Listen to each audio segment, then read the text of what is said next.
வணக்கம். இன்றைக்கி நம்ம பார்க்க போகிற சமையல் என்னென்னு பார்த்தீங்கன்னா 15 நிமிஷத்தில் பண்ணக்கூடிய ரொம்ப சிம்பிளான ஒரு லஞ்ச் மெனு தான் பார்க்க போகிறோம். கறி குழம்பு சுவையில் ஒரு சூப்பரான தக்காளி குழம்பு. இது மாதிரி நீங்கள் செஞ்சுருக்கவே மாட்டீங்க. கண்டிப்பாக இது மாதிரி செஞ்சு பாருங்கள். வேறு லெவலில் இருக்கும், சிம்பிளாகவும் இருக்கும். இந்த குழம்பு இட்லி, தோசை, சாதம், சப்பாத்தி எல்லாத்துக்குமே தொட்டு சாப்பிட்லாம். அதுக்கு சைடிஷ் பார்த்திங்கன்னா நான் இன்றைக்கி முருங்கைக்கீரை பொரியல் பண்ணியிருக்கேன். கழனி தண்ணி ஊற்றி, அதாவது அரிசி களைஞ்ச தண்ணி ஊற்றி இந்த மாதிரி முருங்கைக்கீரை பொரியல் செஞ்சு பாருங்கள். டேஸ்ட்டு சூப்பராக இருக்கும். வாங்க இந்த தக்காளி குழம்பும் முருங்கைக்கீரை பொரியலும் எப்படி செய்யலாங்கிறத பார்க்கலாம். இப்போ ஒரு கடாய் எடுத்துக்கலாம். தேவையான அளவுக்கு எண்ணெய் சேர்த்துக்கலாம். இப்போ எண்ணெய் நல்லா சூடாகிடுச்சு. 2 துண்டு பட்டை சேர்த்துக்கலாம். 3 கிராம்பு சேர்த்துக்கலாம். பட்டை கிராம்பு பொரியவும் 1/4 டீஸ்பூன் போல் மிளகு சேர்த்துக்கலாம். இது கூடவே நல்லா 2 கைப்பிடி அளவுக்கு சின்ன வெங்காயம் முழுசாக சேர்த்துக்கலாம்.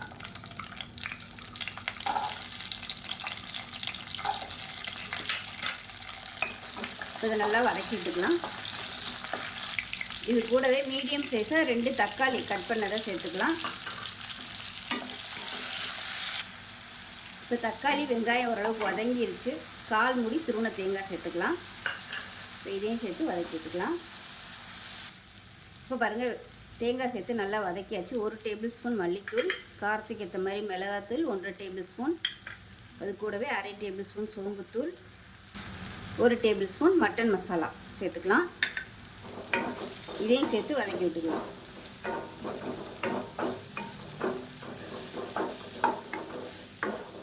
அது நல்லா ஆறட்டும். ஆறுனதுக்கப்புறம் அரைச்சிட்டு பார்க்கலாம். இப்போ ஒரு பேன் எடுத்துக்கலாம். தேவையான அளவுக்கு எண்ணெய் சேர்த்துக்கலாம். எண்ணெய் சூடானதும் 1 டீஸ்பூன் போல் கடுகு சேர்த்துக்கலாம். 1 டீஸ்பூன் சோம்பு சேர்த்துக்கலாம். கொஞ்சமாக கருவேப்பிலை சேர்த்துக்கலாம். 3 வரமிளகாய் சேர்த்துக்கலாம். 3 இல்லை 4 சேர்த்துக்கலாம். 1 கைப்பிடி அளவுக்கு சின்ன வெங்காயம் பொடியாக கட் பண்ணதை சேர்த்துக்கலாம். இப்போ பாருங்கள், வெங்காயம் பொன்னிறமாக வதங்கிடுச்சு. ஒரே ஒரு தக்காளி, 4 பச்சை மிளகாய் 2 கீறினதை சேர்த்துக்கலாம். 1 டீஸ்பூன் மஞ்சள்தூள் சேர்த்துக்கலாம். தேவையான அளவுக்கு உப்பு சேர்த்துக்கலாம். இப்போ பாருங்கள், தக்காளி நல்லா வதங்கிடுச்சு. இப்போ நம்ம அரைச்சி வச்சுருக்க அந்த பேஸ்ட்டை சேர்த்துக்கலாம்.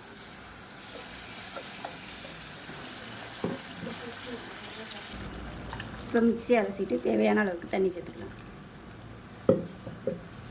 இப்போ இன்னும் கூட தண்ணி சேர்த்துக்கலாம்.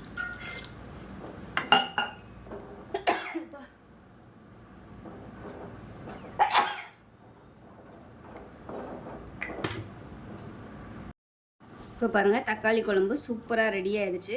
இப்படியே மேலே எண்ணெயெல்லாம் மிதக்க ஆரம்பிச்சிருச்சு பாருங்கள். இந்த அளவுக்கு நல்லா வற்ற விட்டுக்கோங்க. திக்னஸ் வந்து உங்களோட இதுக்கு தகுந்த மாதிரி நீங்கள் திக்காகவும் வச்சுக்கலாம், இல்லை தண்ணியாக தான் வேணும்னு நினச்சிங்கன்னா கொஞ்சம் தண்ணியாகவும் வச்சுக்கலாம். இது வந்து சாதம், இட்லி, தோசை, ஊத்தப்பம் எல்லாத்துக்குமே சூப்பராக இருக்கும். இப்போ ஒரு பேன் எடுத்துக்கலாம். தேவையான அளவுக்கு எண்ணெய் சேர்த்துக்கலாம். எண்ணெய் சூடானதும் 1 டீஸ்பூன் கடுகு, 1 டீஸ்பூன் உளுந்து, 1 டீஸ்பூன் சீரகம். இப்போ கடுகு சீரகம் நல்லா பொரிய ஆரம்பிச்சிடுச்சு. ஒரு கையளவுக்கு சின்ன வெங்காயம் கட் பண்ணதை சேர்த்துக்கலாம். இது கூடவே வரமிளகா விதையெல்லாம் எடுத்துட்டு கிள்ளினதை சேர்த்துக்கலாம். ஒரு 4 வரமிளகா. இப்போ பாருங்கள், நல்லா வறுபட்டுருச்சு வரமிளகா, வெங்காயம் எல்லாமே. இப்போ இந்த ஸ்டேஜில் முருங்கைக்கீரை நல்லா தண்ணியில் அலசிட்டு வச்சுருக்கேன், அதை சேர்த்துக்கலாம். முருங்கைக்கீரை நல்லா வதக்கியாச்சு. இப்போ பார்த்திங்கன்னா அரிசி களைஞ்ச தண்ணி வந்து அடி மண்டி இருக்கும் பார்த்தீங்களா, அந்த கழனி தண்ணி, அதை வந்து சேர்த்துக்கலாம். இப்போ இந்த தண்ணியில் அந்த கீரை வேகும்போது நல்ல டேஸ்ட்டாகவும் இருக்கும், சத்துக்களும் நல்லா அதிகமாக இருக்கும். மீடியமான ஃப்ளேமில் அந்த தண்ணியில் வந்து நல்லா வேகட்டும். உப்பு வந்து அப்புறமா போட்டுக்கலாம்.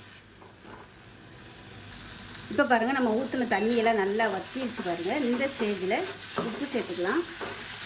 உப்பு தேவையான அளவுக்கு உப்பு சேர்த்துக்கலாம். சேர்த்துட்டு நல்லா கலந்து விட்டுடலாம்.